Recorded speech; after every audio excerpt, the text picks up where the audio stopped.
é que a felicidade não é um lugar, a felicidade é o caminho. Tem muita gente frustrada quando na verdade já está vivendo em parte aquilo que Deus prometeu, mas está tão fissurado em um lugar que não consegue usufruir do caminho. Pessoas que estão acreditando que a compra daquela casa, a compra daquele carro, aquela viagem da família, irmão, a viagem da família não é tão glorioso quanto o fato de você ter uma família. Por mais que a viagem ainda não tenha acontecido, o fato da tua família estar ao teu redor já é algo poderoso. Mas a gente se ilude de forma muito sutil, porque a gente acreditou que a felicidade é um lugar, a gente acreditou que a felicidade é quando chegarmos lá. Então a gente se desgasta, a gente se gasta, a gente abre mão de princípios, de valores, a gente abre mão daquilo que é fundamental para chegar no lugar, porque a gente acredita, que quando chegarmos lá, certamente seremos felizes. Deixa eu compartilhar isso com você, irmão, não se iluda. A felicidade não é um lugar, a felicidade é um caminho, é o caminho.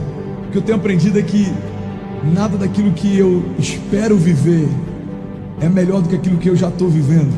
E a gente precisa ter esse sentimento de celebração.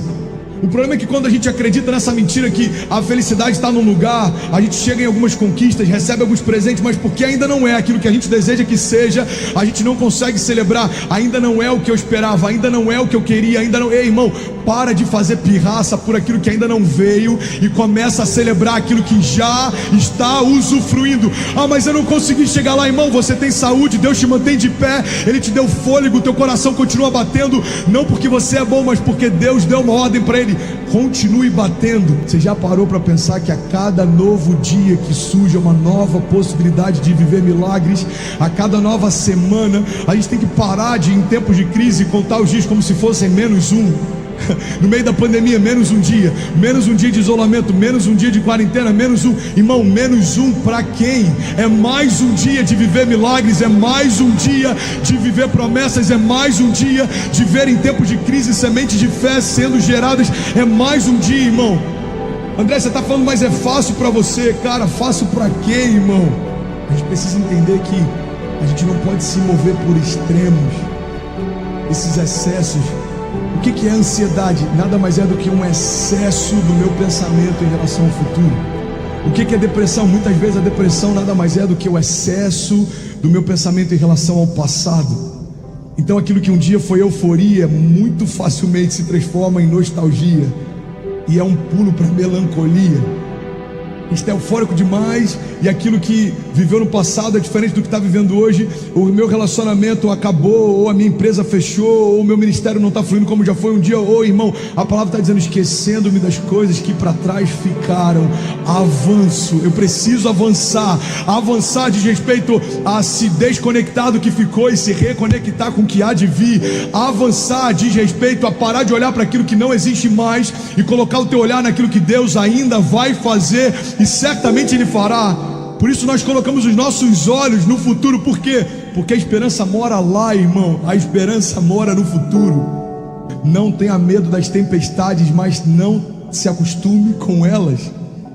Não tenha medo dos gigantes, mas também não se acostume com eles. Não tenha medo do deserto, mas não estabeleça morada lá. Você é responsável por tudo aquilo que tolera. Eu estou passando por um período ruim, mas cara, nem me incomoda mais. Pois é, então deixa eu te dar uma má notícia. Aquilo que era temporário vai se tornar agora a tua realidade. Por quê? Porque você tolera. Você precisa entender que a falta, miséria, doenças, enfermidade, medo, crise, isso precisa incomodar você a ponto de você se posicionar contra essas realidades. Porque se você se acomodar, isso se tornou o teu novo natural. Mas se você se posicionar, você vai romper em meio a um mover sobrenatural. Irmão, nós fomos chamados para viver de forma sobrenatural. Em tempos de crise, avançamos. Em tempos de divórcio, renovamos alianças de casamento. Em tempos de falta, transbordamos. Essa é a palavra de Deus para nós. André, mas não faz sentido, irmão. E quando que Deus disse que faria?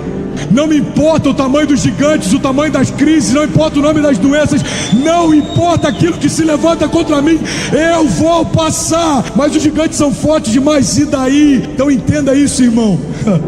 Você é responsável por tudo aquilo que tolera. A minha vida é mediana, a culpa é sua. Por que a culpa é minha, André? Porque se você quiser usufruir, a mesa está posta. Irmão, a mesa está posta, a cadeira é sua, ninguém senta nela. Agora é só você que pode escolher sentar ou continuar do lado de fora reclamando da festa.